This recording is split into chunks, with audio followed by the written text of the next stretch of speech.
Good morning, Dog Nation. I am Brandon Adams. This is DawgNation Daily, the daily podcast for Georgia Bulldogs fans, presented by Pella Window and Door of Georgia. You should know about me. I am ready for what is about to come. It is going to be an absolutely insane week. This is a fan base right now that is, to use the poker phrase, on tilt. There is just a lot of angst. There's a lot of excitement. There is a readiness to play a real opponent that is a measuring stick type game, and yet some, I would say, legitimate concerns about how Georgia has looked through 2 weeks, including the final of those tune-up games against Austin Peay on Saturday. We have been here before. Georgia has thrived in the face of this, and yet that is not a guarantee that they will thrive again. You have heard me say this for a couple of weeks. In my ample gut, there is some butterflies. I am a little nervous as a fan about the next couple of games playing out over the next 3 weeks, including going on the road at Tennessee on Saturday. And the fact that Georgia has dominated in this venue brings me good memories, but it doesn't necessarily make me feel better about Saturday. Are we all on the same page? Because that is the mood in the atmosphere right now. All we can do as we wait for Saturday to get here is talk about it. So that is what we're going to do. And we're going to do it from this vantage point. I'm going to give you 3 things that I think that Gunner Stockton can do to help Georgia beat Tennessee on Saturday, in light of the fact that Stockton is very much in the spotlight, facing some pretty tough questions right now after this past weekend. Jon Stinchcomb joins us too. Jon made headlines last week with his analysis of the offensive line. My guess is he'll have plenty more to say today. And in addition to that, we are going to roll our heads back and laugh at those lousy, stinking Gators. The gift that keeps on giving once again. More embarrassment coming from down there. We are all over that today as well. So we're glad to have you with us for it. It is DawgNation Daily, the daily podcast for Georgia Bulldogs fans, presented by Pella Window and Door of Georgia. And it begins right now. Today's episode of DawgNation Daily is brought to you by Pella Window and Door of Georgia, viewed to be the best.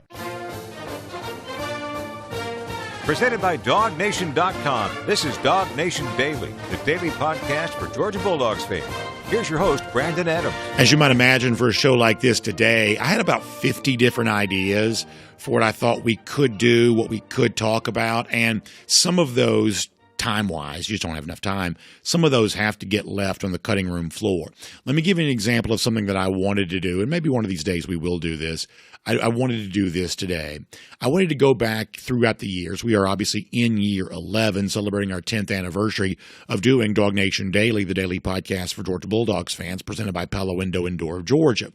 And there have been so many instances over the years where I have sat here trying to play the voice of reason after Georgia played poorly against a team that we think of as bad, and having to calm down people, fans, who were saying, well, since Georgia played bad against bad team X, they're not going to be able to beat good team Y, and so therefore the season is ruined. We did this last year after the Kentucky game. We did it in 2022 after the Kent State game. We did it in 2021 after the Alabama SEC championship game. There are so many instances in which the best moments for Georgia, and many of you have, like me, little, the experience of years. You've been around for a while. You remember Georgia football pre-national championship era. So you have some experience with this. Not everybody has the same level of experience. And frankly, not everybody has the same ability to chronicle memories in their mind, I have learned. But that aside, it is just a situation where, sitting in the chair that I've had the privilege of sitting in now going on 11 years, history does have a tendency to repeat itself. And we've done this a lot. Bad game means the season's over, and yet in the face of that adversity, oftentimes Georgia thrives. However, even with that said, having experienced this over and over again, trends are also only true until they're not. The one thing I am not going to do today or at any point this week is guarantee that Georgia is going to be fine this upcoming Saturday at Tennessee because of all the things that it's done in the past. If you've been a regular listener and viewer to us over the course of the last few weeks, last couple of months even, you know I've had this Tennessee game circled for a while. I've had this as a real significant challenge for Georgia. And the fact that Georgia in its previous visits to Neyland Stadium, dating all the way back to 2017, the fact that Georgia has dominated there doesn't necessarily give me all that much comfort necessarily. I think Saturday is going to be a tough game for Georgia. And the fact that Gunner Stockton, your quarterback, the guy who plays the most important position in all of team sports, had some struggles on Saturday. It is only natural, it is only human nature as a fan who wants your team to win to feel a little less confident going into Saturday than you otherwise would. Even with all the preamble about, hey, we've been here before, this is what y'all said, this is what happened, it is still, to a degree, human nature to be a little more concerned when you didn't exactly see a thing of beauty against Austin Peay on Saturday. And conversely, Tennessee was hanging, 750 almost against East Tennessee State. Just natural to be a little more anxious about that. Humans are emotion-based creatures, not logic-based creatures. So this is going to be an emotion-based conversation because that's how humans function, and we obviously understand the world as it is. When we were doing our DawgNation postgame show on Saturday, the great Rodrigo Blankenship with us on hand at the UGA bookstore. If you came by, you got a chance to meet him. What a thrill that was, I'm sure. Great guy. Love him. I asked Rodrigo, point out straight up, did Gunner Stockton against Austin Peay look comfortable to you? That was the question that I think was the most critical after the game against the Governors. Obviously, Rodrigo shared his thoughts. You can see those on our DawgNation YouTube page. But the notion of Gunner's comfort also came up in how Kirby Smart talked about Stockton as well after the game in his post-game press conference. The fact that he seemed to be a little trigger shy, seemed to be a little maybe with the happy feet just a bit, just not quite as relaxed as the persona that he has projected in other times has been. That relaxed, cool as a cucumber, take it as it comes version of Gunner Stockton, not in this game on Saturday, and apparently not the way that Gunner has practiced either. This is what Kirby Smart said about that post-game.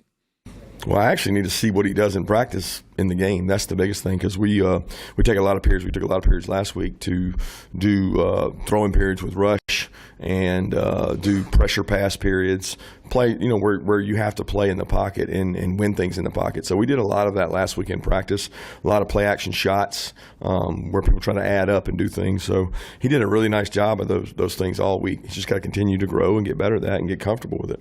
I am in the storytelling business, and when it comes to narratives, the one thing I'm always trying to decide as I present content to all of you, is this real, is this manufactured? Is this a real narrative based on real things, or is this a thing that people are saying just so we'll all have something to talk about to help us pass the time in between the games? And I think the case of Gunner Stockton, this is a real thing. Kirby Smart, his words there saying, deconstructing it in a roundabout way, he wasn't as comfortable during the game as he has been during practice. That's a real thing worth considering why that is. It is, in other words, a problem that needs to be solved. Furthermore, it's pretty obvious that in a game that included long weather delay, a disaster near the first half, at the very end of the first half where Georgia doesn't score, just kind of messy stuff all the way around. Clearly, after the game, there was more talk about Gunner Stockton than almost any other topic, so much so that when Stockton met with reporters after the game, Stockton took several pointed questions. And I thought he handled them just fine, no big issue there. But this was not quite contentious, but it was clearly a, hey, what's going on here vibe around that post-game presser that Stockton himself participated in.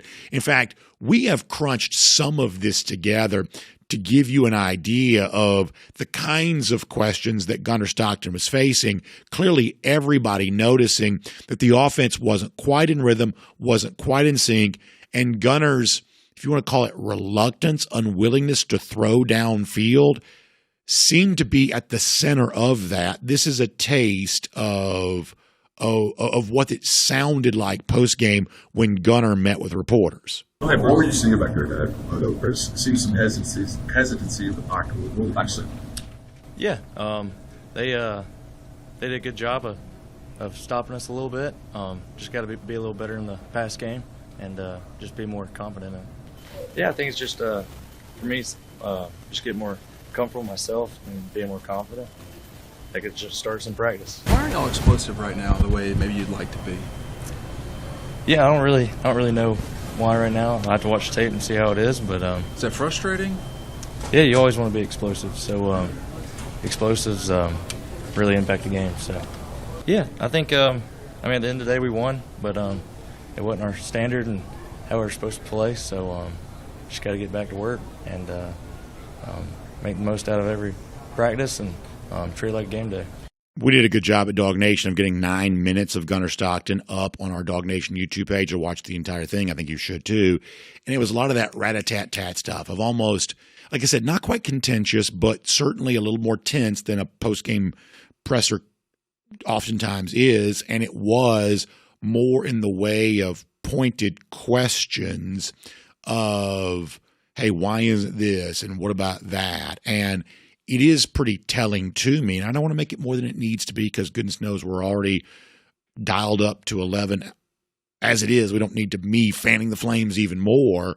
But when Gunner himself says need to be more confident, I take that as I'm not confident enough right now. When he says I need to be more comfortable, I take that as not quite comfortable enough. Yeah, and yes, you do need a comfortable and confident quarterback. That's what Gunner's supposed to be. That's what he displayed 6 quarters of postseason play for you at the end of last season. That's why he was the overwhelming winner of this quarterback competition this year, because he does have the comfort and the confidence in the Georgia offense. Some would say he did not show that on Saturday. To go back to Kirby Smart here, and this is where I want to transition the conversation, because what I just described for you is the scenario. Georgia won, Stockton didn't play great, people are worried going to Tennessee. But let's spin this forward in a positive way. And let me give you what I think are 3 things over the course of the next few minutes. 3 things that I think that Gunner can do to not just allow Georgia to win, but really be part of the reason why Georgia wins at Tennessee on Saturday. And let's start with this, the thing that I alluded to a moment ago. What people feel like they're seeing from Gunner, too many short throws, which goes back to a longtime criticism that some folks think they have of Mike Bobo, not pulling the trigger when there's an open man down the field. You got a chance to let it go. You got a chance to put it into a tight window. And maybe Gunner hasn't quite done that yet. Content on Saturday to take what the defense gives them. But as Kirby Smart explained postgame, this is Austin Peay. They're going to give you a lot, and what they give you is not going to be there for you in the SEC when it comes to big cushions on soft throws. This is how Kirby said that in the postgame press conference.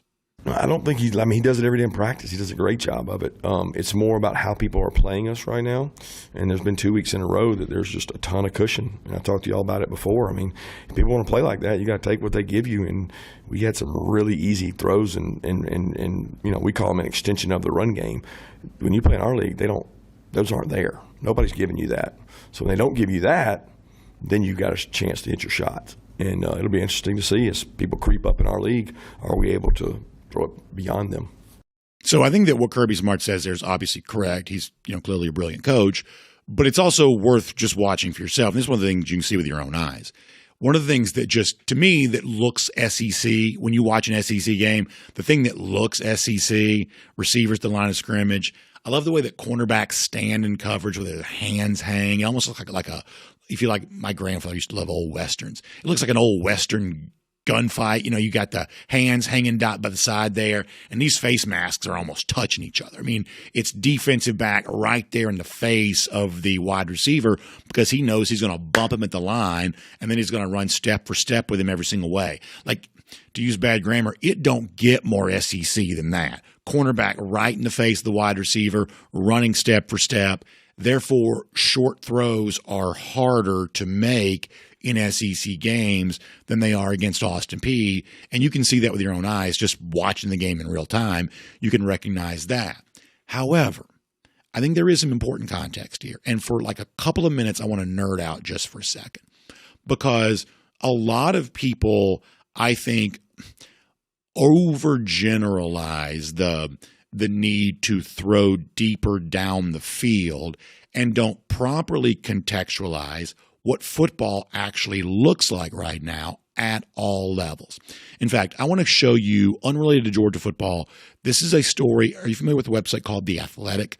This is the story from The Athletic, owned by the New York Times, about the NFL last season. Now, the NFL are the place where all the big boy quarterbacks are. You see Josh Allen last night. Now, I'd love to tell you I stayed awake and saw the comeback for the Bills against the Ravens.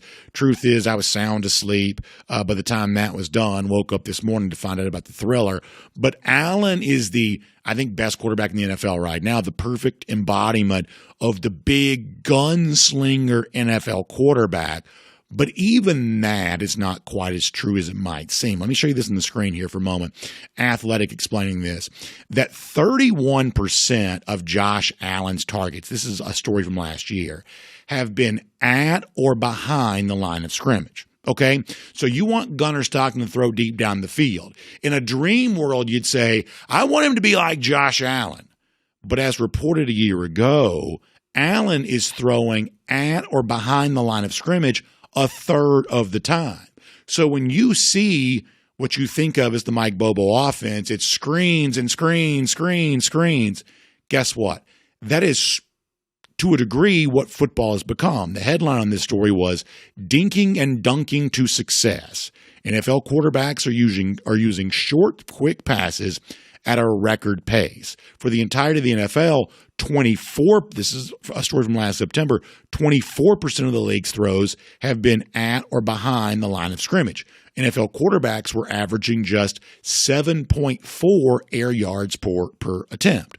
So the point is, what you saw from Gunner Stockton on Saturday, what you think you have seen from the Mike Bobo offense overall, to a degree, is just what football looks like now. I do a lot of high school games, and a lot of high school teams are the same way. They start off with a 2x2. They run one man in motion. They throw short to him with the two wide receivers blocking, and they'll pick up 5 easy yards, and they'll just do that until the defense learns to stop it. Because the same way in basketball, it's about layups and threes.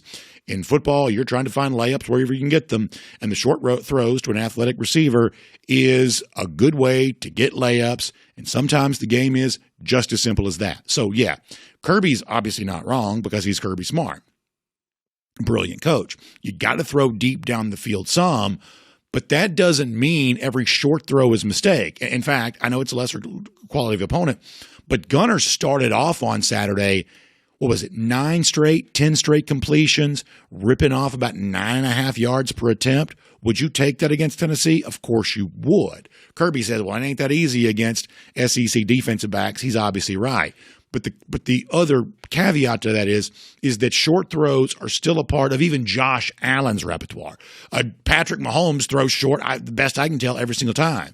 That even the big-armed Hall of Fame quarterbacks are not ripping it deep every other throw.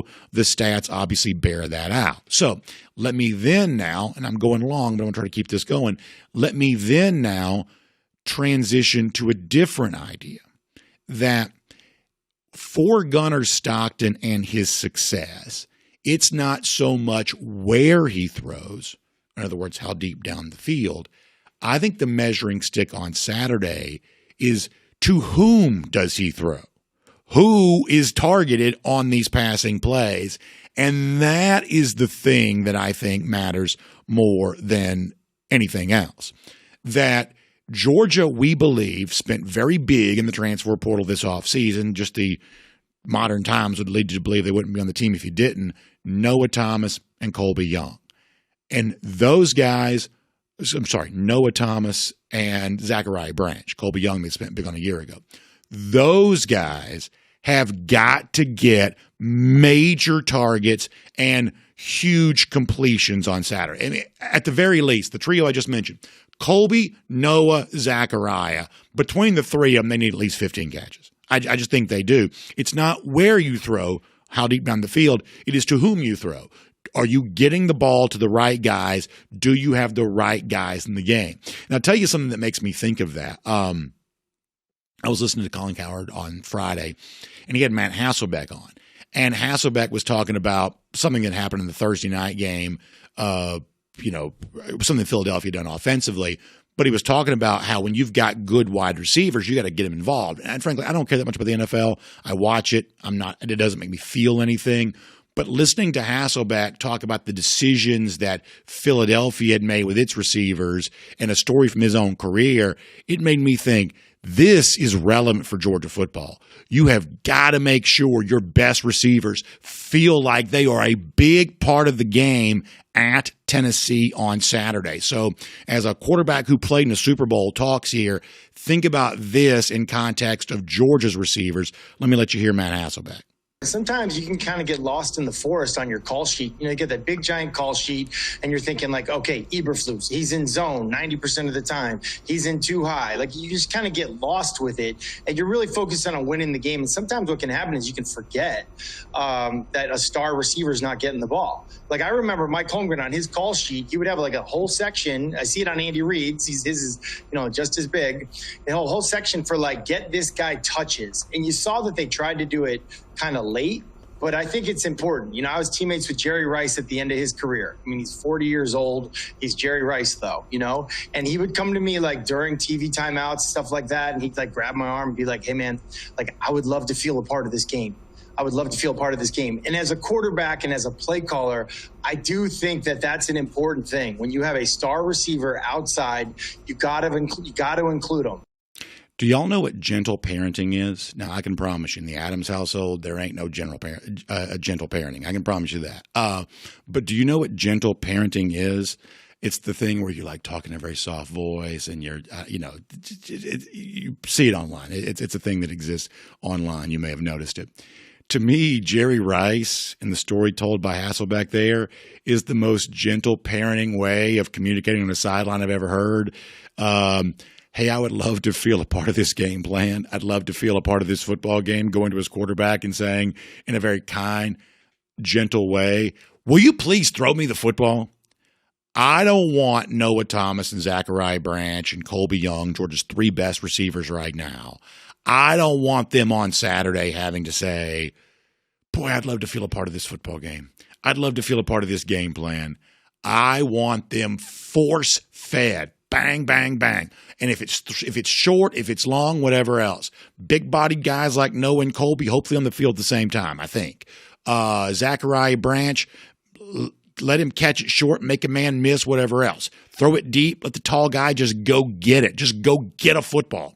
Those three guys have got to be force-fed on Saturday. At very minimum, those three dudes need 15 catches between them, at the very minimum. By the way, good game from Colby Young on Saturday. Kirby Smart gave him praise when it was done. Yeah, it's great. Again, most of those were short, intermediate, RPO type throws, and again, those will change as we play other people. And he's a contested catch guy. He's a big guy. He's a weapon on the perimeter blocking. He's a weapon to tackle.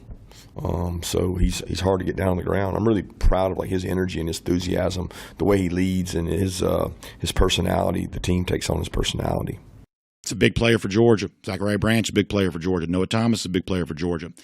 If Gunner Stockton is still working on his own confidence, borrow confidence from them. In other words, be confident that, what's the old line about Hop's going to be down there somewhere?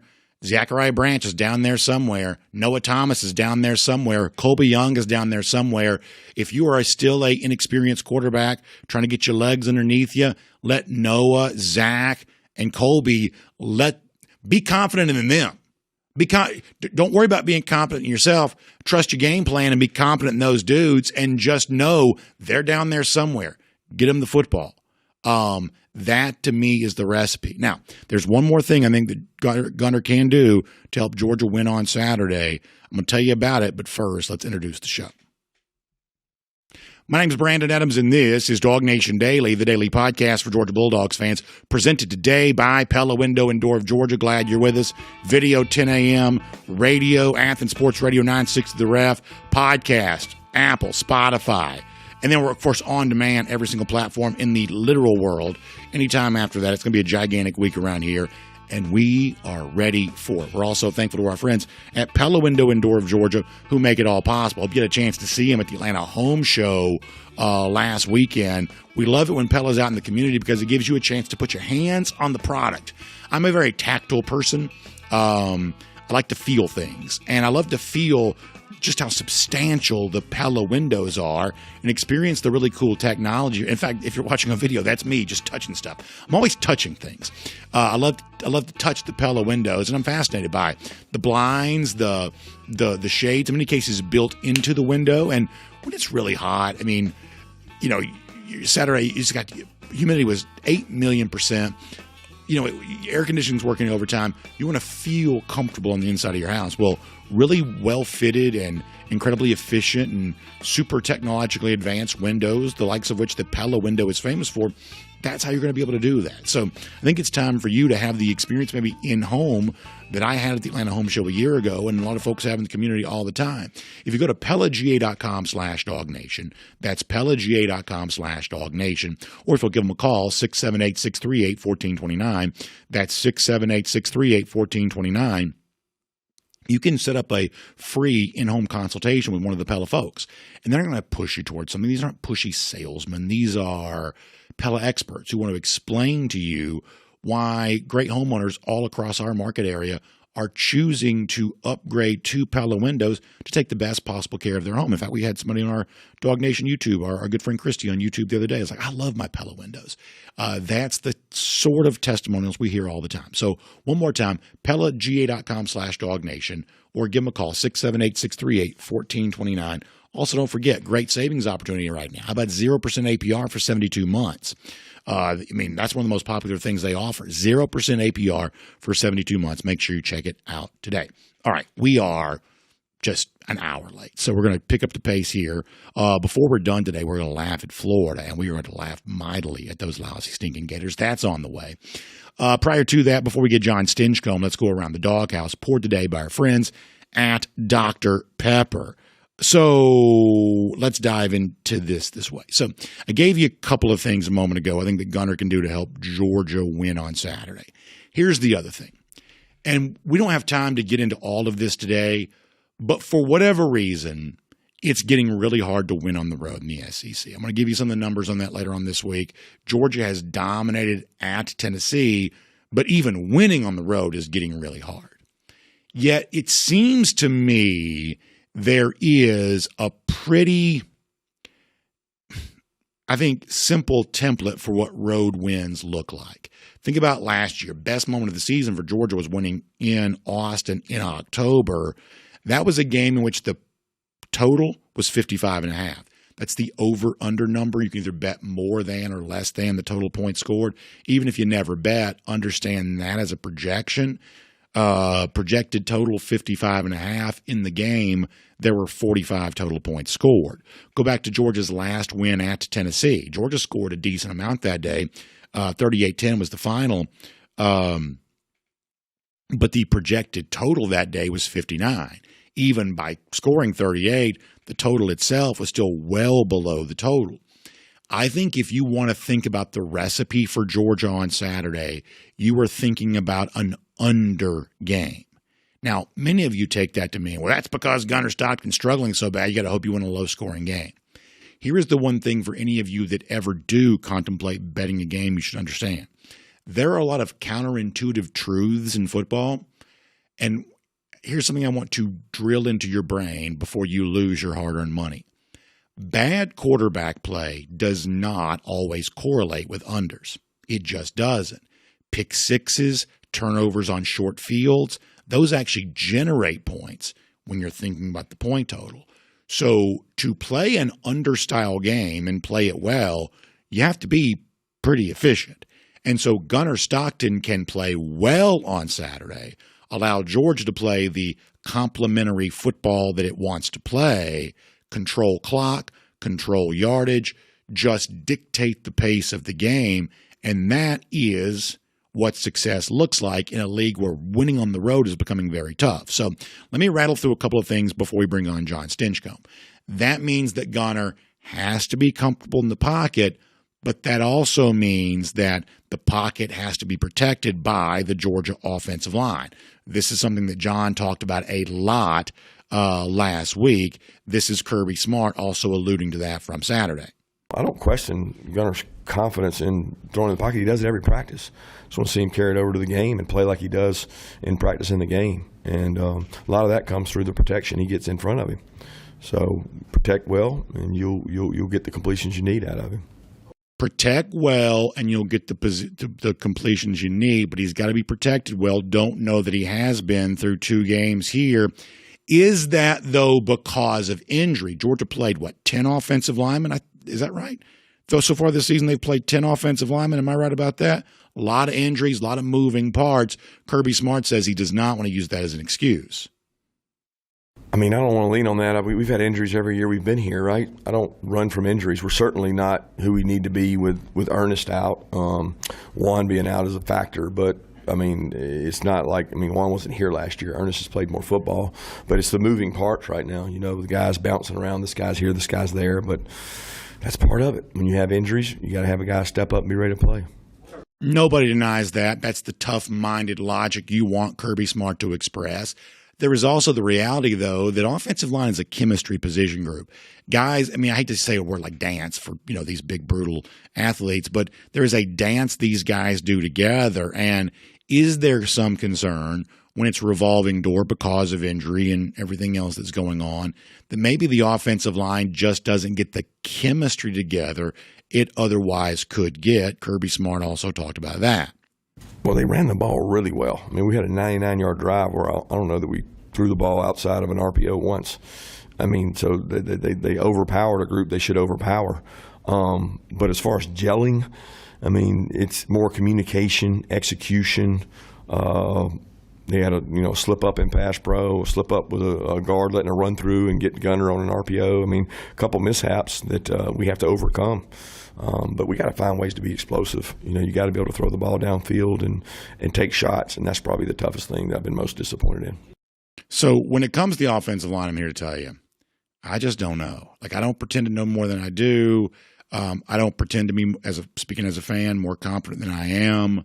This feels like one of those things that you need a lot of guys get a lot healthier very, very quick, and you need a group to come together here because it does seem like Georgia needs improvement in that area. And boy, I don't know. That's why I'm going to lean on Jon Stinchcomb. In fact, let's get ready to bring him on. But first, let me remind you that is Around the Doghouse, poured today by our friends at Dr. Pepper. I had a lot of conversation with the weekend with my guy Jonathan from Dr. Pepper. So many of our people that are a part of what we do love Georgia football. They love being a part of it. And Jonathan and I were trying to diagnose every problem that Georgia has 6 ways from Sunday yesterday, literally on a Sunday. And that's what Dr. Pepper is. They're just deeply entrenched in the world of college football. They're going to be a huge part of our DawgNation invasion on Saturday. It's going to be flowing on the riverboat there. I'm proud of that. And as you're enjoying your own college football, enjoy the rich, one-of-a-kind flavor of Dr. Pepper. Because when it comes to Around the Doghouse, DawgNation Invasion, DawgNation Daily, and just college football in general, it's a Pepper thing.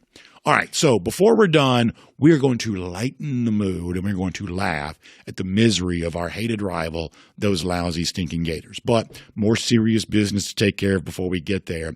Georgia got some stuff to fix, and it is a big test on Saturday at Tennessee. Those Vols are so hungry for a win against Georgia.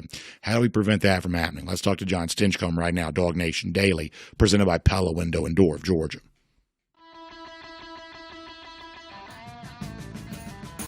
From Athens and across the SEC or wherever the recruiting trail may lead, here's a DawgNation.com insider. Jon Stinchcomb had all of DawgNation talking last week about his evaluation of the Georgia offensive line.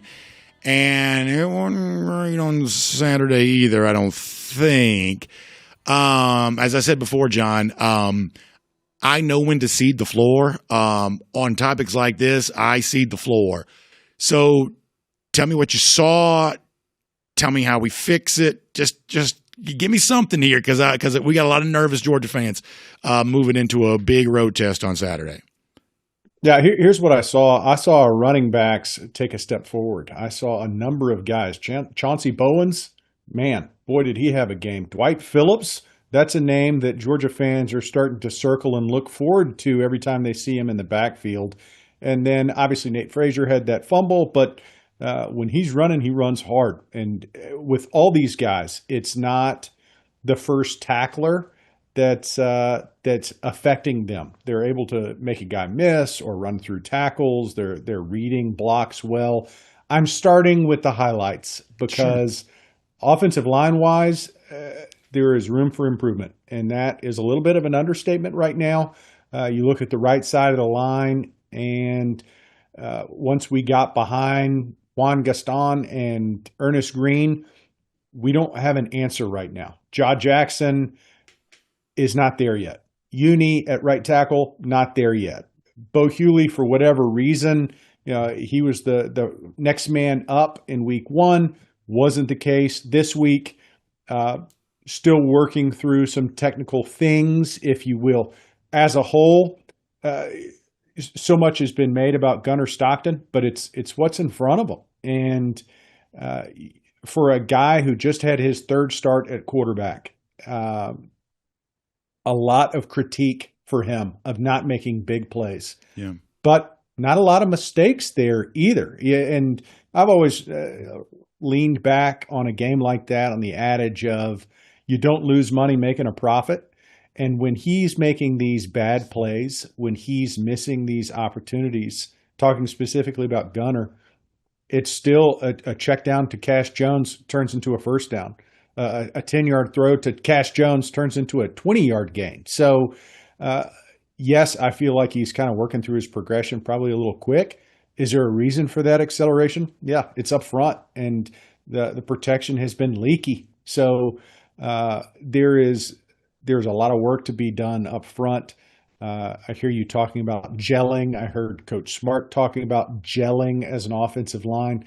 It's not always, guys aren't always on the same page. And that's not just exclusive to the right side. There's been a couple times where, Micah Morris and Monroe Freeling, there's been some leakage there as well. So an opportunity, if you will, for this group to get better, and they'll need to. You look at the competition that's in front of us, starting with Tennessee, and it's going to be a better group that they're facing, and they're going to need to step up their game because it hasn't been enough up to this point. So I want to go through a few of these things here, and maybe my assumption is wrong because I'm obviously not a former player like you, but I've always assumed that offensive line was different than other position groups, where I think there are certain things in sports, maybe some in football, where you can play by yourself for yourself, that it doesn't really matter what else is happening. I mean, I hear this.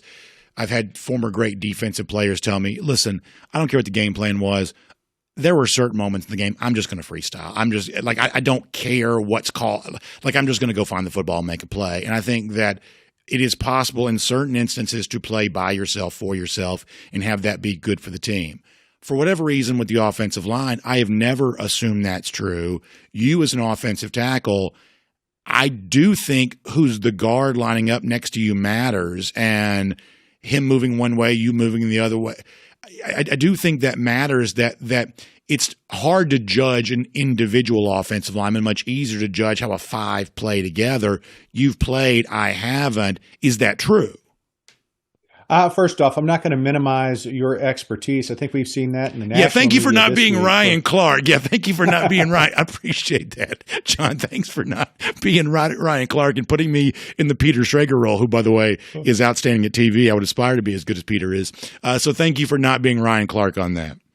Oh, yeah. I mean, you watch the game, you talk about it, comment on it in a deep level on a daily basis. So don't want to minimize that.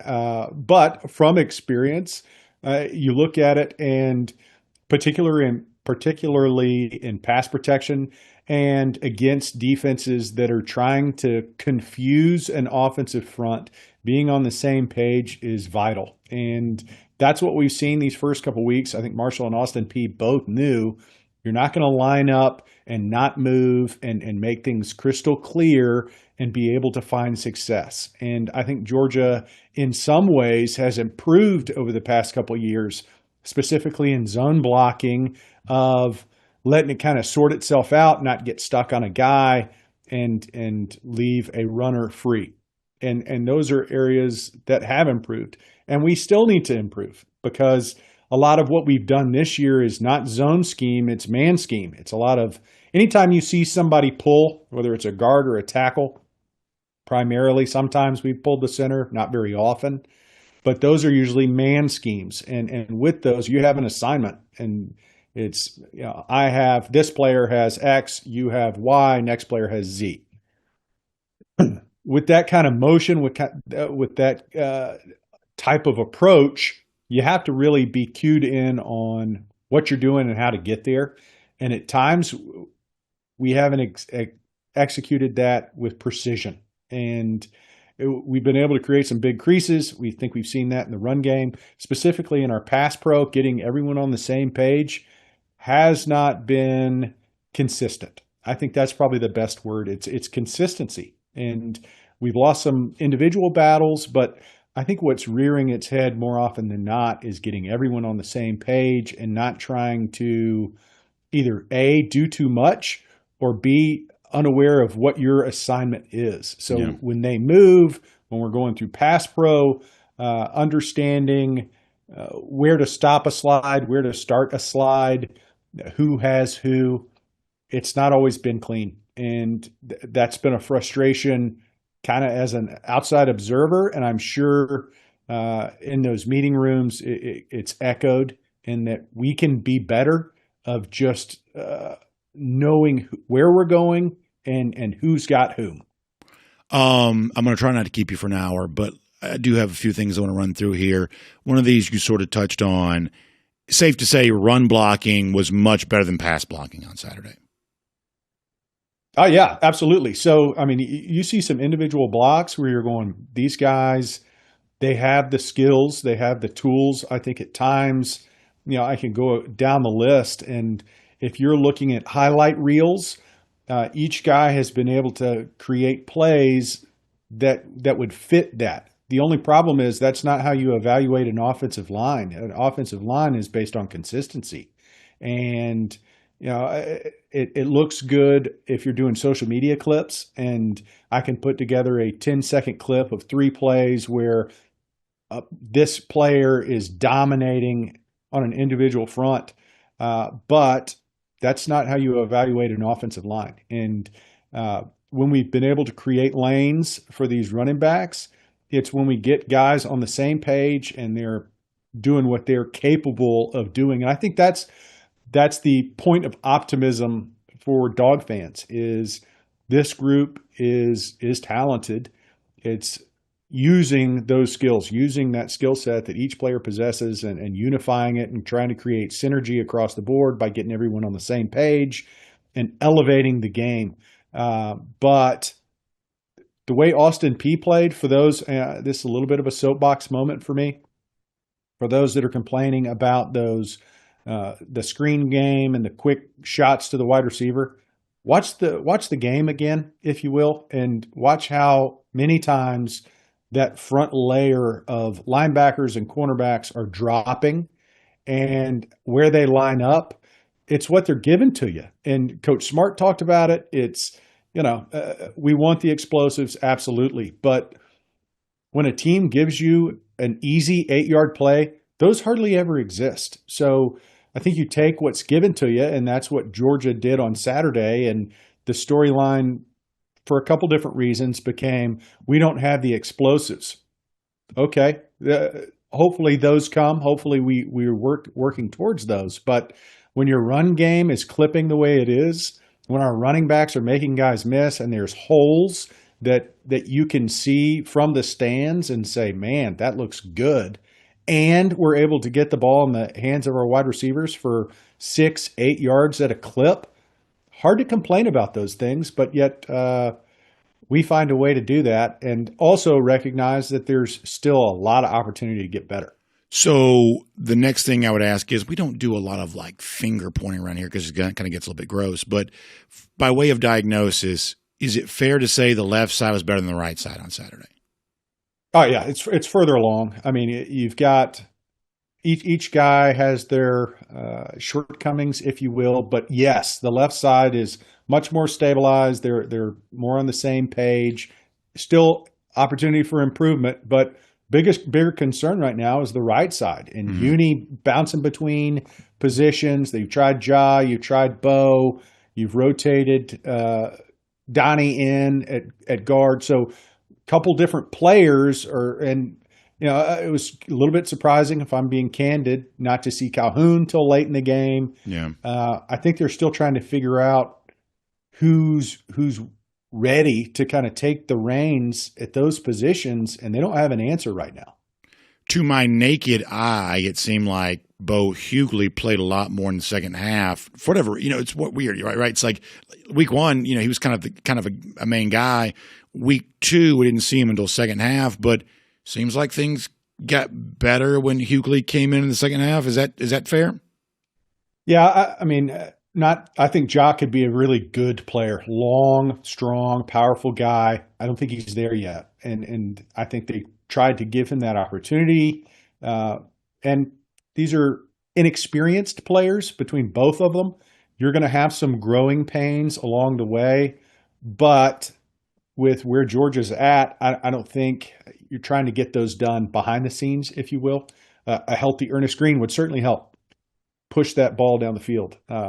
Obviously, I don't know how long Juan's going to be out of the game, but a big young player that's as talented as he is and the limited exposure that we saw him, 13 plays or whatever it was, you have to be excited about that. With that said, Bo's been a part of the program for 4 years now. Uni's been a part of the program for a couple years. So some of these guys are going to have to step up. And on that right side, we're looking for stability, and we haven't found it yet.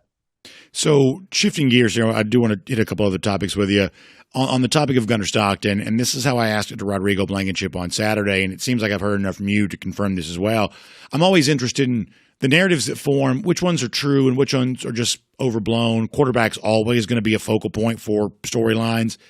It is true that Stockton was not as comfortable as he needed to be and now needs to play better in a more hostile environment against a better team than he did in friendly confines against a lesser opponent this past weekend. All of that would sound incredibly difficult, but that's basically what has to happen here. He did not play as well as he needed to against what was supposed to be a tune-up level of competition, now has to raise his level of play in a much different set of circumstances on Saturday. That's all fair and true, right? Parts of it are. I think he can certainly play better. I think you look at it and you said he needs to play better. He didn't need to play better against Austin Peay. I think it's projection, right? And I'm not trying to mince words here. He can play better and will need to play better against higher competition. Austin Peay scares no one. And I think the fan evaluations with their frustrations are saying that's not going to get it done against other teams down the road. For what the game was on Saturday, for what the defense was giving Georgia, he can still play better. Absolutely. He can still stick with his primaries and trust his eyes and play with more confidence and drive the ball. I think he's capable of all those things, but the problems, if you will, that we're dealing with from Saturday, they're quote unquote good problems in that he wasn't willy-nilly with the ball. He didn't create these turnovers where you're going, what an idiot. Here's ways that we can move from good to great. We can move from okay to wow. And I think he's capable of it. I know we have receivers that are capable of that in this offense. And I think that's where the frustration has come from Georgia fans, is that we want to see it and we're going to need to see it. And, I'm not down on Gunner. I think there's, if we're evaluating every player to the extent that we are Gunner, I think you're going to find a number of areas that need to get addressed before you look at moving from good to great from any position. And obviously it's a quarterback and the offense didn't play well, so who do you circle? But 2 turnovers doesn't help from a couple key players. I saw a lot of great things. What we haven't really talked about is the tight ends. Yeah. They didn't show up on the stat sheet for receptions, but man, I'm telling you, there's a couple times that they're open downfield, which should be exciting. Again, I guess that falls back to Gunner, but I think it also falls back to the offensive line, giving the opportunity for Gunner to see those and feel comfortable in the pocket. So I think the blocking from that tight end position, I think the blocking from the receiver position is a little bit understated right now of why the run game is what it is. You look at some of the perimeter blocking, Humphreys, he had the fumble, but man, some really good blocking. Lawson Lucky, Oscar Delp on the edges, some really good blocks that, isn't going to get fans super excited, but when a couple of other of these dominoes fall in place, those are the type blocks that are creating the opportunities for big plays. And you look at Dwight Phillips, and when he's had those chunk yard runs, a lot of that you can attribute to some of those perimeter blocks that have sprung it. So I know I veered away from your initial question, but I certainly want to highlight the fact that there's some good stuff going on in this Georgia offense that I think is getting overlooked a little bit during this critique. Let me squeeze in 2 final things real quick, and I want to be respectful of your time. But on a show like this, it's hard to get it all in, and one of the things we'll definitely be talking about a lot in the week to come, getting ready for Tennessee, other side of the ball. John, I think this defense got a real chance. And it's, today was a day to talk about something different, I think, at least off the top. But Joseph Jonah-Janye, Gabe Harris, these are guys, and they are guys that may turn into dudes, that it sort of feels like this is a defense that has a chance to be a Georgia defense. And they're going to face a test on Saturday because the Tennessee offense, I think, this year is pretty good, better than some folks probably thought it was going to be. But against lesser competition, I've liked this Georgia defense through 2 weeks. I couldn't agree more. So the fact that you see the platooning that's happening on both sides of the ball, defensive line, full sub, linebackers, full sub, wide receivers, full sub. I mean, you just go across the board. The number of players that are rotating in without a drop in performance, I think, is noteworthy. I think the fact that you've got some young players, 90, when I get excited when I see him come into the game because he's already proven to be disruptive. Chris Cole, who I thought was an inside linebacker, when he's rushing the passer, I don't want to make early comparisons, but I thought Jalen Walker was an off-the-ball linebacker, and he seemed to be a pretty productive edge rusher. There's possibly some similarities there into Cole's game, but, man, you like the way he's coming off the edge and just the variability of this defense. But if I can zoom in on an area that's kind of created opportunities for this defense, it's those defensive tackles. And Christian Miller, Jordan Hall, Joseph Janye, JJA, there's Griffin. A number of those guys have rotated in. McLeod, those guys are making a difference and creating opportunities for a loaded linebacker room. Outside linebacker, inside linebackers, those guys are flying around. Raylan Wilson, CJ Allen, they are playmakers. And I think because of the play of our defensive tackles, it's allowed them to highlight and utilize their athleticism, their key in diagnosis, which I think has gotten much, much better from specifically that inside linebacker position from last year to this year. The way they're key in diagnosing plays is so quick that there's not a lot of opportunity for these offenses. And I think it's the reason why there's a firm foundation for the level of excitement that this defense should bring this Georgia fan base, is because, man, they're playing some really good football that should project for the rest of this season. John, I tell you, we'll leave it right there for today. Great stuff. I just appreciate all your analysis.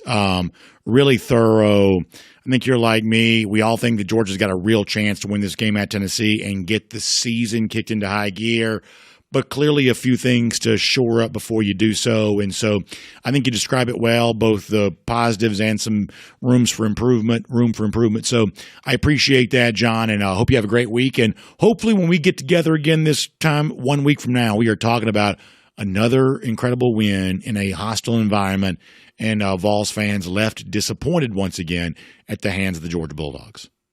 Absolutely, BA. I think as you go into this Tennessee game, you're aware of a couple of the areas that might trip us up if we don't play our best, but you're also aware of if this game goes as I think it probably can and should, as to why Georgia can emerge as the threat that we hope they are, because there's a lot to be excited about this football team.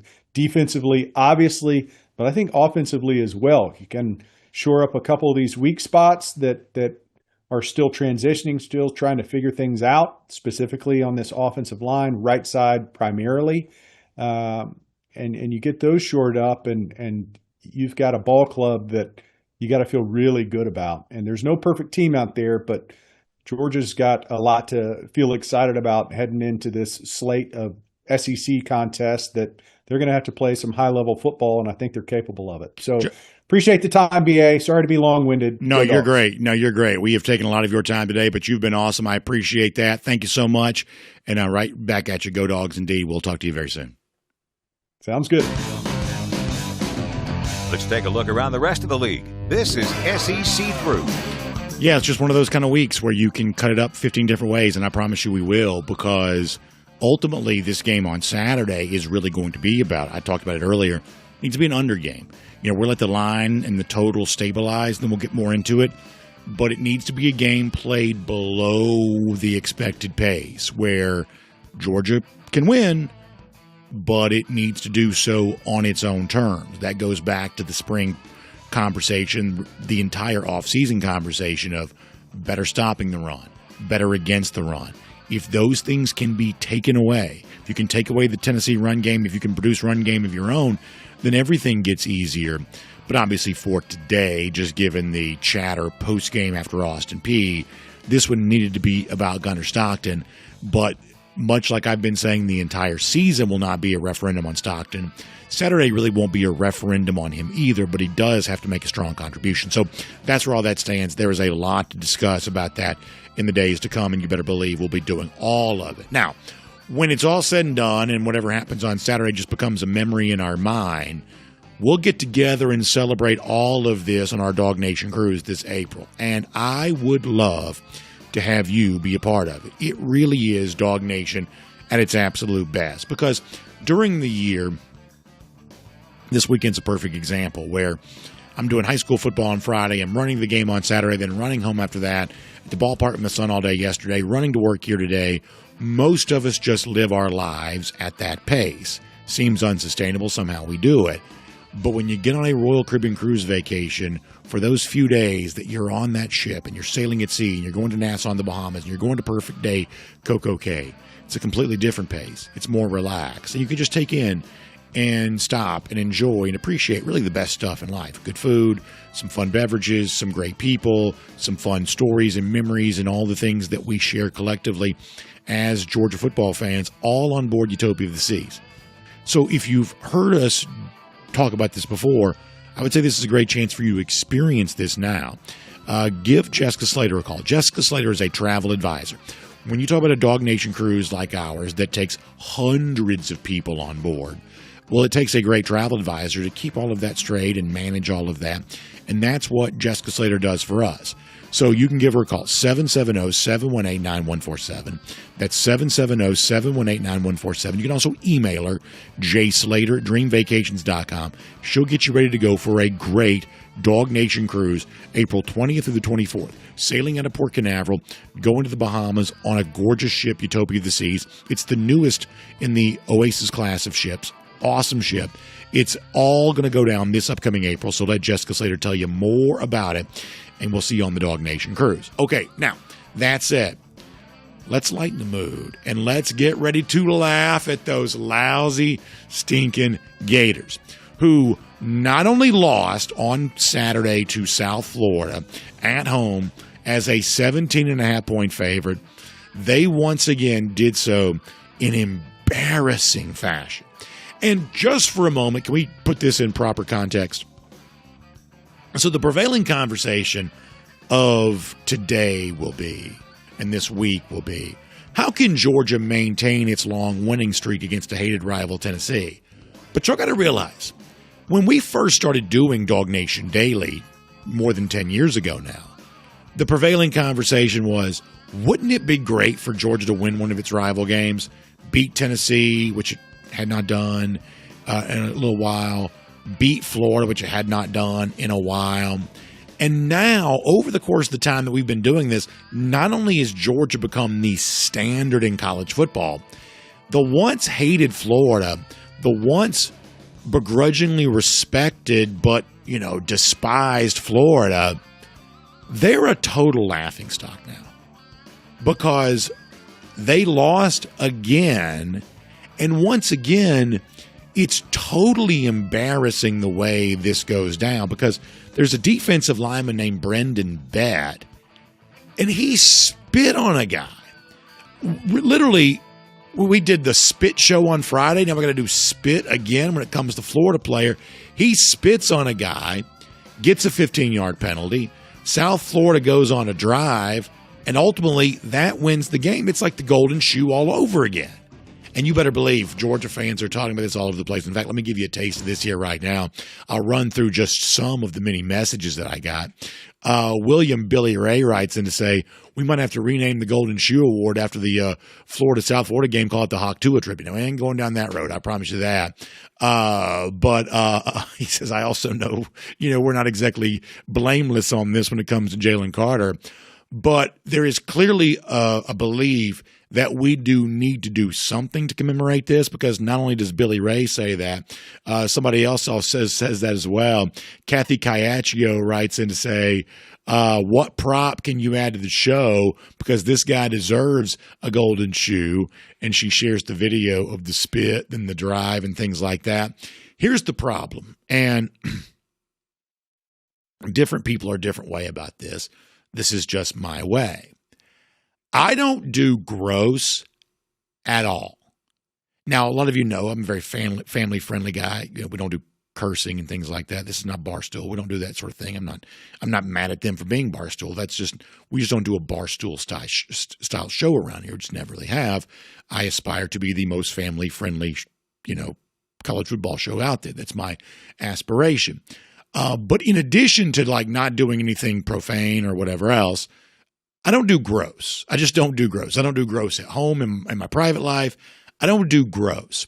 So I agree with Kathy and Billy and the others that have written in light of the many things we've made fun of for Florida over the years, we have got to do something to make fun of this.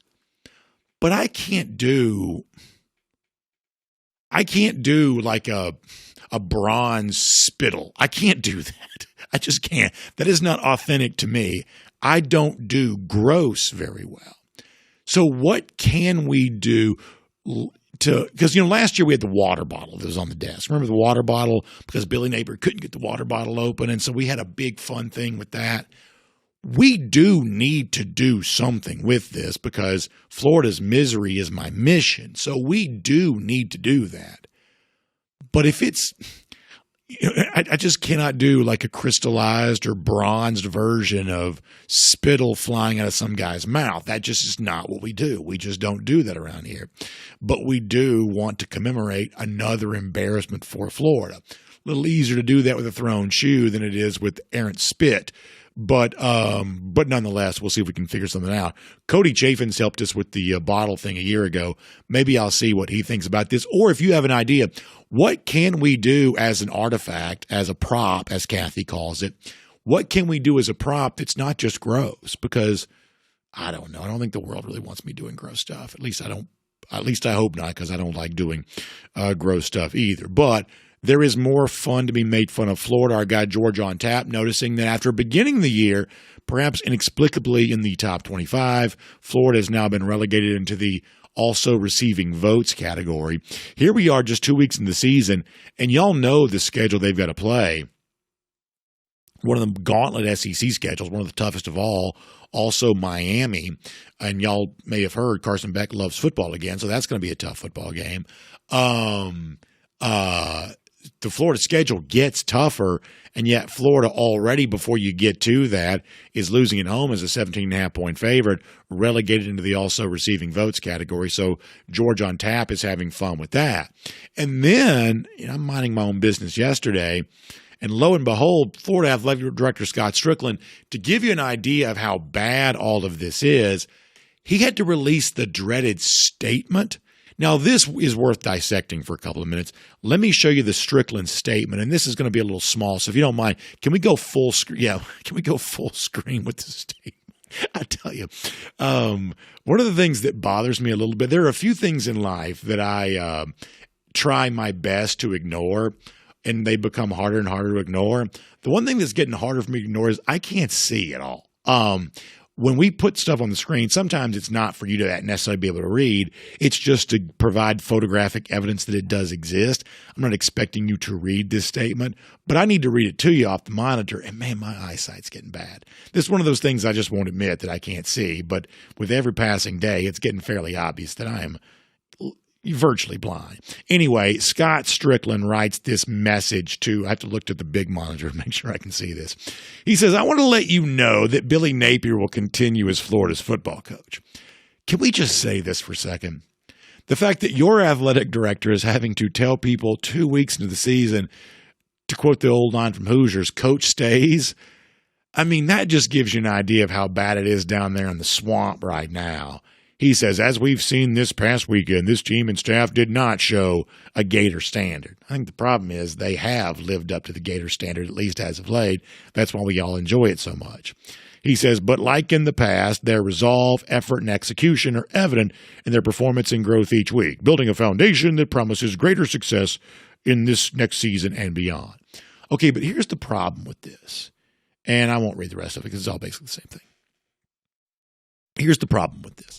Is it not true? I mean, I feel like there are certain things that happen that only I seem to remember. Is it not true that a condition of Billy Napier's employment at the end of last season, okay, we'll keep you, but you got to bring in a new offensive coordinator? I mean, that wasn't just a message board thing. That was a thing that got reported in the mainstream media that, all right, you won 4 games. We'll let you come back. You got DJ Lagway. But no more of this nonsense in offense. You got to bring in a real offensive coordinator. And he just didn't. He's like, nah, I'm just going to stick with what I got. Oh, and by the way, there he is trying to open the water bottle. He could not get that water bottle open. Oh, my gosh. He's still trying to get that water bottle open. So, yeah, I mean, Napier's lack of success opening water bottles, lack of success opening up the offense, it's just all basically from the same, cut from the same cloth here. So you got Scott Strickland saying, Gator Nation, want to let you know that Billy Napier is still our coach. Well, that, first of all, tells you everything you need to know. No. The fact that you're given the dreaded vote of confidence 2 weeks into the season, my gosh. And the fact that, listen, we fought through adversity before, but I would say just barely fought through adversity. And even that, it seemed like it was a retained employment with conditions. Napier just changed his mind, decided not to do it. And y'all just let it be. That's why we called this from 6 miles away that all the people assuming Florida's a preseason top 25 team, we said they shouldn't have been. We had Napier among the most likely SEC coaches to get fired. Now, you can say we're not objective, and we're not, but we're also not liars either. That we had Napier, most likely coach to get fired. We didn't buy this nonsense for a second. Now, South Florida may make the playoff. They're probably a decent team. They're now 2-0, having beaten Boise State and Florida. Unless they only beat teams that wear orange and blue, there's a chance that South Florida may be actually pretty good. And Florida is going to still be good enough to be a week-to-week tough opponent for the SEC teams that it plays. But here we are, season barely started, and we're already back to this point when it comes to Florida, which I love every minute of. And I will remind you of something we have now said repeatedly. Billy Napier hired Dan Mullen as his handpicked coach, failed mightily in doing so. And as a replacement for that, has hired Billy Napier I should say Scott Strickland, the athletic director, hired Dan Mullen, abject failure, replaced him with Billy Napier, early results, not promising. Who does Scott Strickland think he is to calm down Gator Nation? Scott Strickland maybe also, he may also be getting the pink slip here coming up pretty soon. And I would say that the fact that he did have his basketball hire work out, and boy, that was shaky for a while for some very different reasons. If you know, you know. But and by the way, Florida's got a mess too, because who knows what their university president even is or anything like that. But the point is like, I'm not quite so sure Scott Strickland's got enough job security right now to be making anybody feel better about anything. If Florida's looking for a new football coach, they are also probably looking for a new athletic director to make the hire. So Florida stays losing. We love every second of that. When the show began, we did not do the Gator Hater Updater. We didn't start that until after Florida beat Georgia in 2016. And back then we called it the Gator Hater Countdown. We were counting down the days until Florida played Georgia, because that's how big we believed a win for Georgia over Florida could be. Can you even imagine the young version of me that could read graphics off the screen? Can you even imagine how happy that youngster would have been to know what I got an email during the show. Somebody called Florida dumpster fire. What an absolute dumpster fire Florida has become over the course of our time here, while we have chronicled it and cataloged it and guffawed at it all. This is a dream come true for so many of us, and I hope it goes on for a very long time. Embarrassing loss for Florida, more players showing a complete and total lack of discipline. We're going to figure out some way to commemorate it. I cannot do a spit statue on the desk. I just can't do it. That's disgusting. But we might do something if we can figure out a way to do so. Maybe we can do a silhouette likeness. That seems gross. But we'll figure something out, because anytime Florida fans are this unhappy, you know that something is very right in the world that we share. And that is cruising around the SEC, courtesy of Royal Caribbean.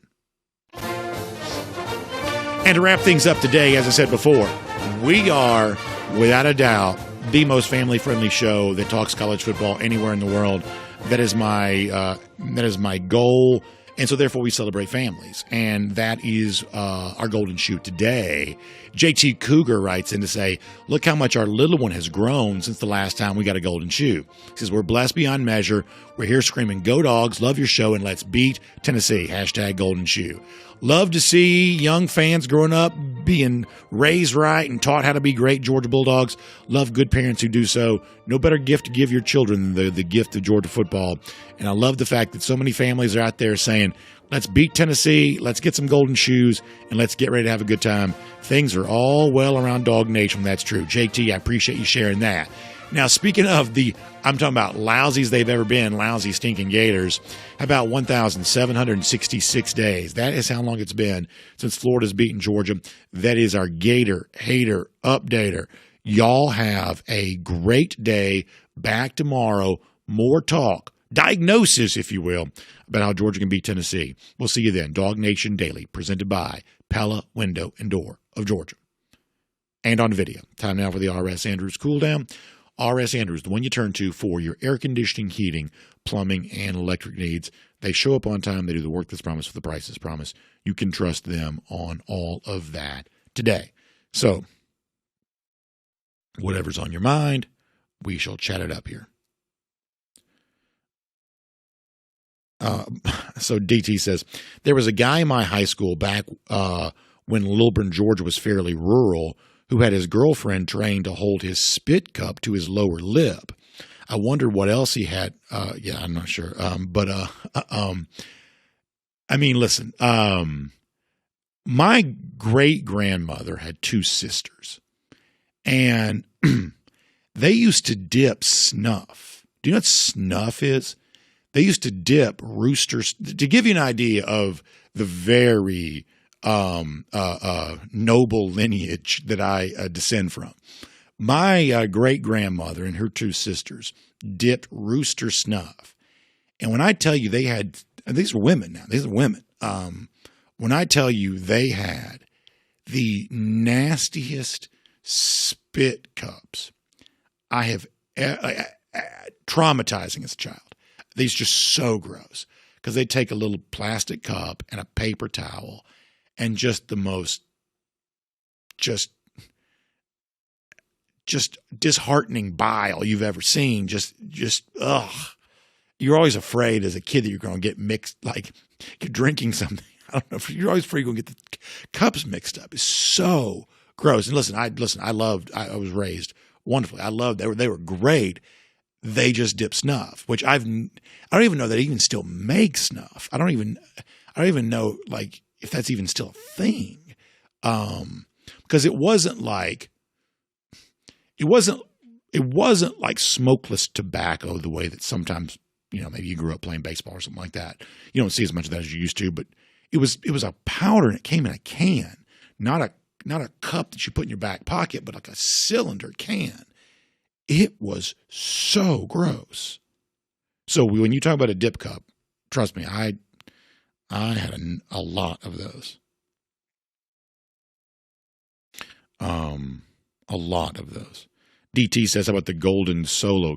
I mean, can we do a dip cup? If we did a cup with a paper towel sticking out from it, is that because John C says he doesn't do gross either. We don't do any of that. And it's not like a moral objection because I don't know there's anything moral related to it. I just don't do anything related to gross. I just don't do any of that. I'm talking about my private life. You'll never hear me make a joke about gross. I just am not that way. And it's not because, as I said before, it's not because I come from some sort of distinguished lineage and that's just beneath my standard. It's just a personal choice or whatever. But yeah.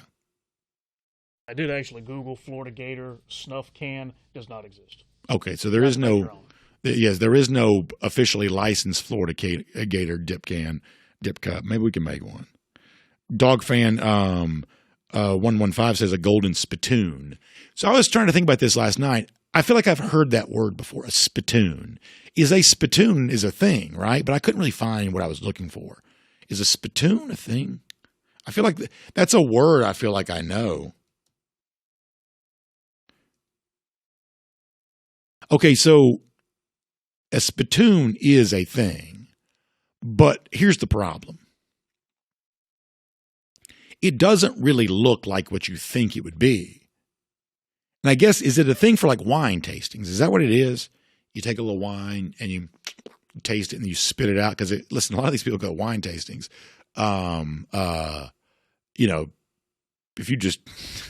If you swallowed every, taste of wine you had, you'd have, quite a day.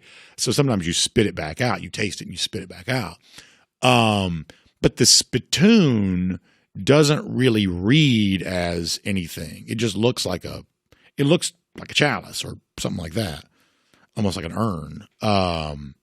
So a spittoon is a word. I thought I knew what it was, but it doesn't really, like a golden shoe, it's undeniable. You see this golden shoe on my shoulder. Everybody knows what it is. It's a conversation piece. It serves its intended purpose. I don't know that the spittoon would work quite as well. Katie Lester says, do you think that Dylan Bell could lose reps with the anticipation that Young Thomas will be on the field together? Any update on the Gaston return? So I'll give you two things on that. There are some Georgia receivers who are not going to play as much as they want to. That's just a fact. I do think that Georgia needs to pare itself down a bit. Dylan Bell had a big game against Tennessee in 2023. He had a monster game against Tennessee in 2023. So I think that Dylan probably has a role on Saturday. And I'm not anti anybody. I'm really not. But I do think, to use the Matt Hasselbeck thing, I think that Zachariah Branch, Noah Thomas, and Colby Young need to feel a part of the game, a very big part of the game on Saturday. And I do think, I think that Noah Thomas is faster than people realize. I think that Colby Young was born to be what you call an X receiver, short side of the field, easier throw.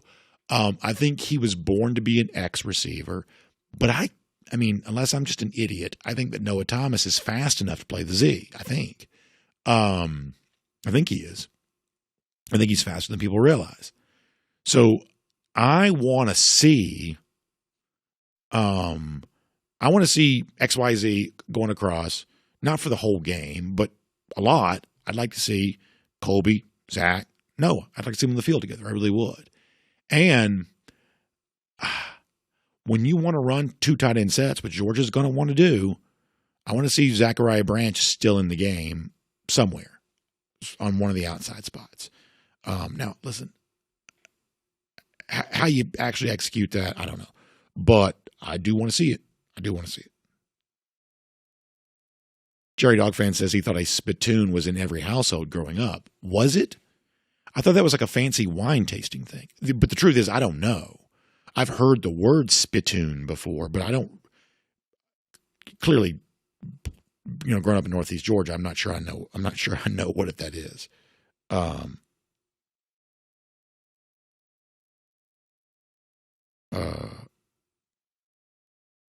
Alex Lundeen says, I understand the conservative approach to the opposing teams can't have much film, but even in a sloppy game to have no throws to the tight ends just seems unacceptable. Yeah, maybe so. I mean, once again, if I'm making my stand of, hey, I want you to throw into, your big guys, Colby, Noah. I mean, Lawson Lucky's that dude too. I think he is as well. Guy says UGA is right now a 5.5-point favorite. So the look-ahead line for the last few weeks has been 6.5. Now, the trick about that is that sometimes people make a big deal about those, but if you want to go throw a whole bunch of money, which probably shouldn't do, but if you want to go throw a whole bunch of money on a look-ahead line, the book is not taking that money. So look-ahead lines are, for the most part, conversation starters and very little else. They'll take real money early in the week, and then they'll take even bigger money. Limits go up typically around Thursday or so. So that's how the betting market works on this. So the line opens 6.5, gets bet down to 5.5. Not a huge surprise, probably. I don't love Georgia minus the points. I don't. 3 is a key number. You're inside of a touchdown, but above 3. I don't love Georgia in that spot at the moment. Georgia's dominated at Tennessee. We're going to give you some numbers later on this week. At some point a year ago, somebody flipped a switch somewhere, and teams just stopped winning on the road. They just did. They just stopped winning on the road. And I think the problem is, you see it with Oklahoma on Saturday, and tomorrow we wanted to do the Florida thing today. We're going to do with these other games. Starkville, Norman. These venues are getting – everybody's got fireworks now, and everybody's got drone shows. Everybody's got all the bells and whistles. These venues are just getting harder to play in. So I'm not going to sit here and tell you, put your paycheck on Georgia minus 6.5, 5.5, wherever it lands, which is, by the way, different. We talked before to begin the show about how history repeats itself. This is different.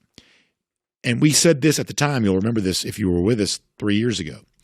When the whole world was lining up on Tennessee in 2022, the point spread didn't budge. It didn't budge. Georgia, you had ESPN reporting that Georgia gave up 50 points. You had anonymous coach said that, which I'm still pretty suspicious about. One of these days we need to do. You know how there's a true crime genre of podcast that's really popular? There's a part of me that wants to do true crime Georgia football where we do did somebody really say that Georgia was going to give up 50 points against Tennessee, or did Kirby Smart just plant that in the media? I want to do a true crime on some of the now it can be told stuff around Georgia, because there are a few of those things that I think are really funny. But anyway, when the whole world was hyping up Tennessee before that game in 2022, they'd just beaten Alabama, and Georgia had just scuffled around against some, no-name opponent. Oh, my gosh, Georgia's going to give up 50 points. Tennessee's unstoppable. All of that chatter, Georgia was parked as a 9.5-point favorite, which is not a small number, a 9.5-point favorite all week long. talking heads were vomiting out Tennessee hype. Money where their mouth is, sports books were not moving. So this already is a little different than that. A little early movement, not surprised. If you want to know, and look, y'all, I try to be modest to a fault because there's nothing I hate more than immodesty. Pride gets punished as far as I'm concerned. But if you want to know why I get my picks right so much, going on now multiple years, when it gets to game time between Team A, Team B, to borrow a line from the Wolf of Wall Street, I don't care if you're Warren Buffett or Jimmy Buffett. Nobody knows if the stock is going up or down. Ultimately, the point spread, it's about a 50-50 proposition. But if you can tell which direction the line is moving or going to move, then you usually have yourself a little bit of an edge. And if you watch a lot of the pick, I went 5-1 with my picks on Saturday after going 14 games over 500 last year. We picked 6 games a week. I was 14 over 500 last year, 5-1 this week. I'm now, 8-4 on the year. I'll take that any day of the week. That's profitable. Most of my picks, which we make on the record, documented on Wednesday, you saw movement in my direction by Friday. And movement is not always proof. The Oklahoma line moved in my direction. I still lost that. Movement doesn't always prove things, but it's the one thing that you're going to do better in the long term if you beat the line movement, if you're out in front of it, and we have been. But right now, to be honest, the line is moving against Georgia, which maybe makes you a little nervous. Spencer Clark says BA's tooting his own horn. No. When you win, when you lose, say nothing. When you win, say less. I'm just explaining how my process works. If anybody was curious, well, how does BA always get his picks right? For anybody who might be curious about that, I'm just trying to give you some insight.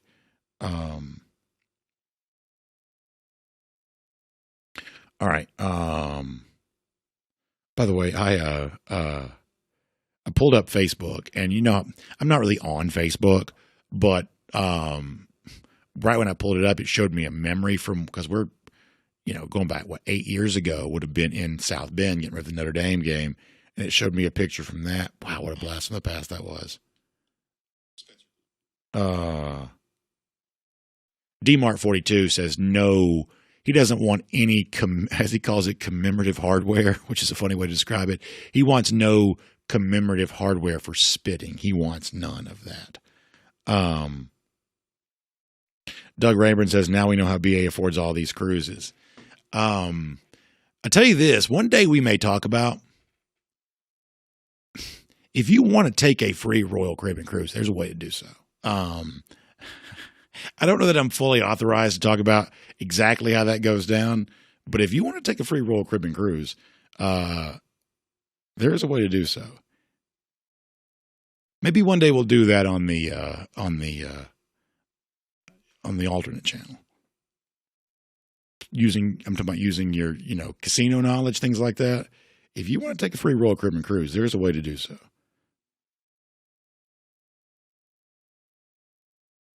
Kent Holcomb says, wouldn't this Florida downfall be nice if Spurrier was still involved? Yeah, it would be, Kent, but I'll tell you a story.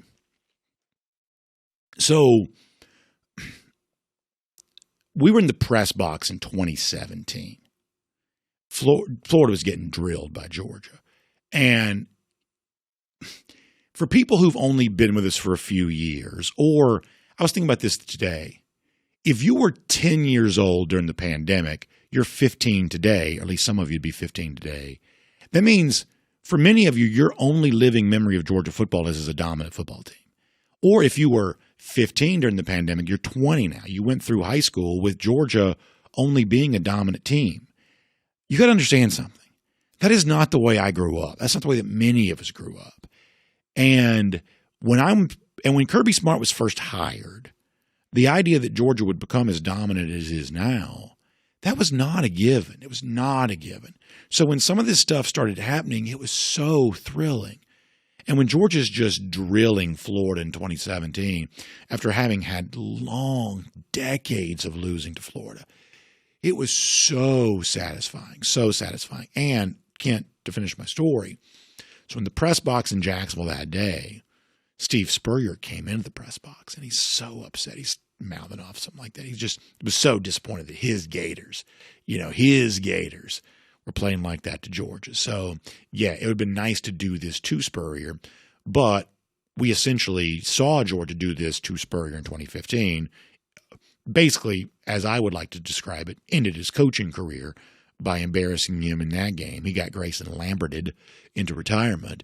And Spurrier still has to sit there and watch all of this go down now, which I don't get tired of seeing.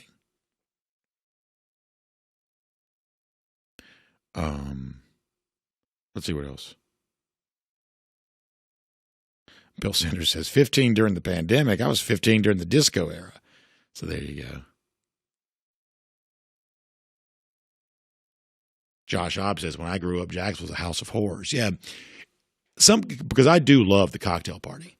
It would be an interesting study in psychology to understand, why do I love something that I actually have more bad memories than good? Because when I walk around the stadium, when I see that, because I think it's an ugly stadium, for whatever reason, back in the 90s, we were briefly obsessed with teal, a very odd thing. There was this weird 90s obsession with teal, and so a lot of expansion franchises from that time have this light dusting of teal. The Georgia Dome had teal for a while. I don't know why in the 90s we're like, I tell you what's hot, teal.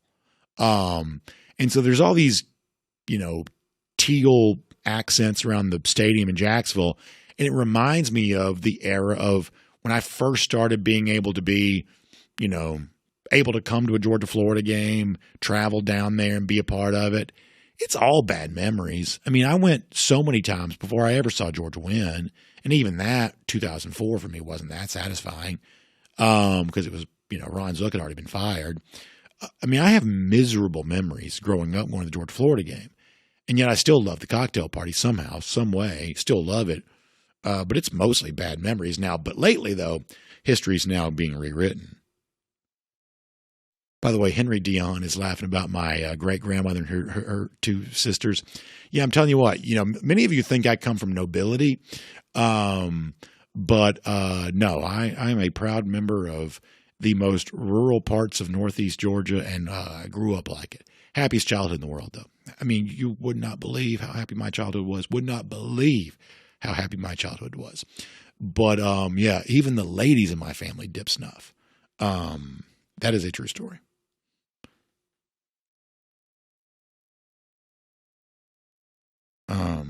Keith Simmons says Georgia will lose the next two games. Maybe the defense can save us at Tennessee.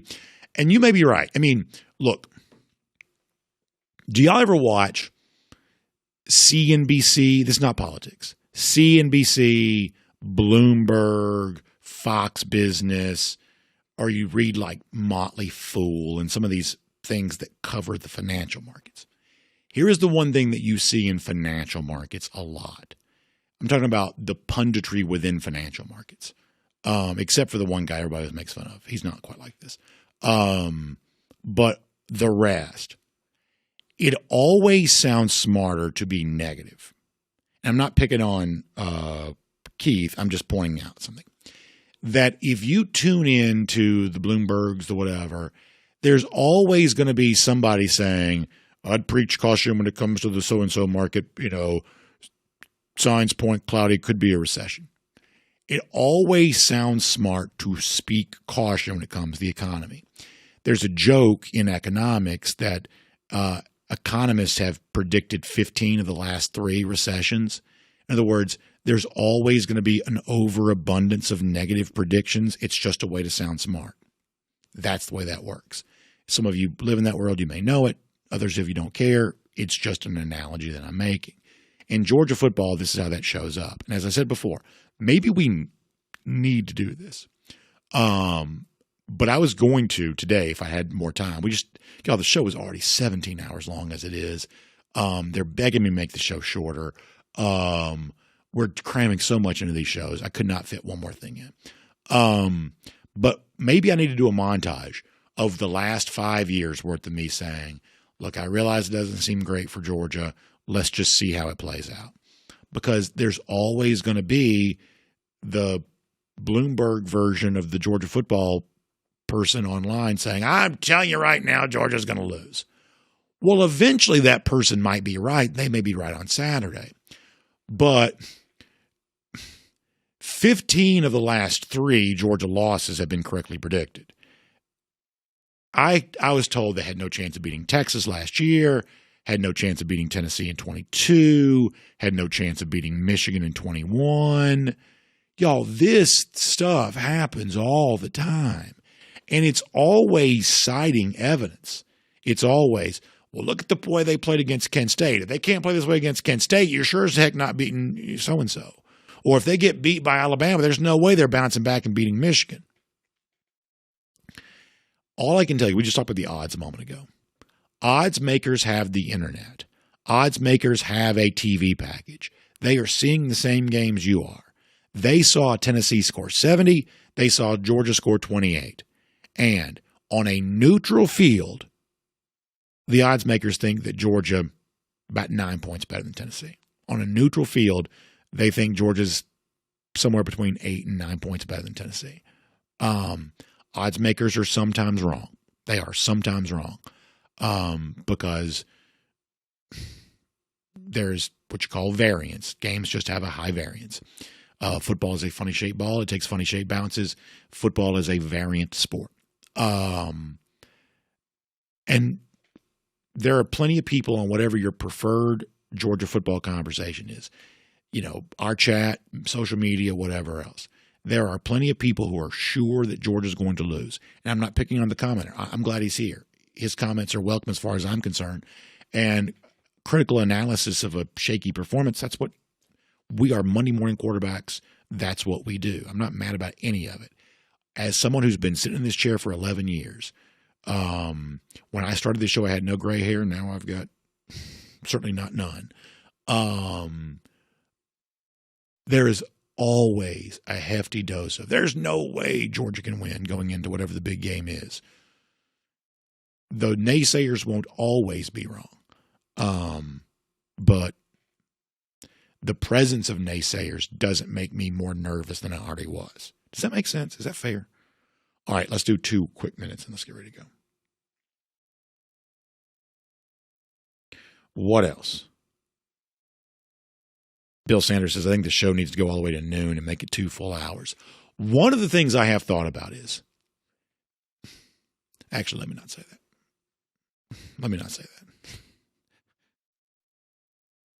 Montegas Map says, I knew that Michigan had no chance against Georgia. Yeah, if you'll remember, I felt really good about that game too. It's just how football is. Football, I said this earlier, there are lots of counterintuitive truths in football. There just are. And, one outcome never proves quite as much as some people want it to prove. And keeping that in mind is the name of the game. We talk a lot about if you're going to make predictions, if you're going to put some money next to those predictions, how do you do so with a little wisdom? That's an important thing to remember. Good to see Christy in here. I name-checked Christy earlier in the show. I bet Christy wonders why, if she wasn't listening.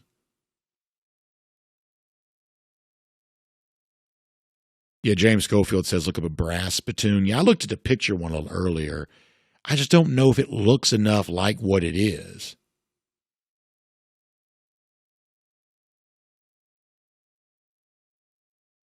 Let's see what else. G. Grace also had ants that would chew tobacco. But this, to me, was not the tobacco that came in the bag. And my ants were great. I'm talking about, took such good care of me. I stayed with them a lot during the day back then when I was real little. Lived not quite a farm, but sort of a farmhouse. It's real old school, deep South. It was cool. It was great. But it wasn't like the tobacco that comes in a bag, as you can probably imagine. I don't have a lot of personal experience with this. It wasn't the tobacco that came in a bag or the kind that comes in like the can. It came in a cylinder tube looking thing. It was Rooster Snuff. That's what it's called, Rooster Snuff. Surely they don't still make that. Kirby's Belt says, my nephew's applying to Georgia from North Carolina. It's tough to get in and out of state. I can only imagine what that cost. I mean, that must just be so expensive. But good for him if he gets in. That's awesome. Yeah, Foster Moss says tobacco and snuff are totally different. Now, listen, I'm not really all that anti-tobacco. I'm not personally a tobacco user, but like tobacco is a crop that helped make America. I mean, I'm not anti-tobacco. Not a personal user on a regular basis, but not anti-tobacco. Broadly speaking, I'm just not a personal user. But I do believe that, which by the way, Foster said he was going to come to the show on Saturday. I don't think he did. Tobacco and snuff, to my eyes, were different things. But snuff is made from tobacco, though, right? It's just powder, isn't it?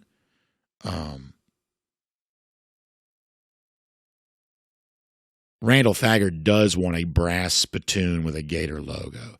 The problem is it just looks like an urn. I just don't think it reads as what it is. So Matthew, you talk about a story that checks out. This checks out. He says, I worked at the Bilo in Raven. Y'all ever been to a Bilo before? And I know we do. Obviously, we're Kroger fans around here. But you ever go to a Bilo? I've been to a Bilo before. He said, I used to work at the Bilo in Raven County when I was in high school, and I was surprised at all the older ladies buying snuff. So, yeah, it was a thing. It was a thing.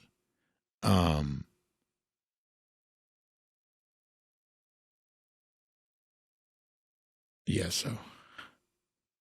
But I'm telling you right now, as a little kid, it was so gross. I just can't even tell you what it looked like inside this cup. It was, I don't even know, it just defied anything. By the way, we have, for the first time in a while, checking in BA's Bald Spot, our DawgNation chat user. Yeah, I got a lot going on in the front, not as quite as much going on right here. But luckily, I'm tall enough that if I stand tall, people can't really quite tell. This is the last comment for the day. It comes from our guy, SEM Dog. He says, based on Kirby's track record, what would make Georgia fans think they'll play the same way against Tennessee as they did against Austin Peay? He says, granted, we might get beat, but based on this record, I'll trust Kirby. So I would say that generally speaking, I agree with SEM Dog on that. But here is the one little bit of butterfly I do have. The 2022 team. So let me give you just one kind of big thought. I think the 2021 Georgia team is probably better than 2022. I do. If you simulated a game between the two, I think 21 beats 22. I think so. But the 2022 team was more amazing to me because they just didn't play close games. They had the weird hiccup at Missouri, which was also the proof that Georgia was going to have a bad season. And then they had the thriller against Ohio State. And Georgia just won everything else easy the whole year. And I'm telling you, I have never seen a college football team do this. Where that year, and they would never admit to this, but it is just obviously true, they turned the volume up and down depending on whatever they needed to do. When they were playing a lesser opponent, Kentucky in the cold, Kent State, they had the volume turned down so low you could barely even hear it. And I remember telling I don't know if I ever said this in the show, I probably didn't, but I said this to some people privately. I said, my only concern about Georgia is they think they can flip the switch on and off. They think they can do like the NBA thing of we're just going to go into playoff mode. And, all of a sudden now it's no more load management. We're in playoff mode now. And maybe 30-year-olds, professional athletes, maybe they can do that. I'm not sure college kids can. But that Georgia team could. They just brought it in the games that mattered most. And that's not as easy as that team made it look. So I agree with SEM. All of this feels like what we've experienced before with Georgia. But I don't think this is a Georgia team that is dominant the way that team was. And as I mentioned earlier, we get an entire generation of Georgia fans now. I'm not talking about bad fans or bandwagon. I'm talking about real Georgia fans. They're just younger. We have an entire generation of Georgia fans that don't remember a non-dominant Georgia. But you don't have to be dominant to succeed. Like the last two national champions, Ohio State and Michigan, I would call them successful, but they weren't dominant. Ohio State lost twice. Michigan played close games. They were successful, just not dominant. The recipe for Georgia used to be, well, if we score 40, our opponent gets shut out, we'll probably win. That was like the two keys to victory. It ain't quite like that anymore. Georgia's pathway to success on Saturday probably has to account for Tennessee doing some of what it wants to do. And how Georgia responds, that's going to matter. And yet the prevailing point that SEM brings up could still be true, that the same version of Georgia that seems to be at its best in the biggest games could resurrect itself once again on Saturday. We certainly hope that's the case. And all this week we're going to talk about it. It's a big week around here. Massive, massive week. And we're going to talk all about it because it's fun. This is what we do. And we'll help you pass the time between now and Saturday because we are starved for a game of this magnitude. On this upcoming Saturday, we get it. Oh, yeah, by the way, we have a DawgNation invasion to lead us into it. So it's all great. And with that said, we'll get ready to say goodbye to you. And as we do, let's remind you about the R.S. Andrews cool down. R.S. Andrews, the one you turn to, air conditioning, heating, plumbing, and electric needs. Plumbing emergencies, the RS stands for rapid service. So if something goes wrong with your water pipes, your water heater, or something like that, in many cases, RS Andrews can do the work, replace the water heater, whatever else, the same day. So don't hesitate to call because they're not going to hesitate to come and put a smile on your face as they fix your problem. Find them online, rsandrews.com. That is rsandrews.com. Okay, have a great day. We're back tomorrow. More Georgia-Tennessee talk. It's DawgNation Daily, presented by Pella Window and Door of Georgia. We look forward to talking to you then.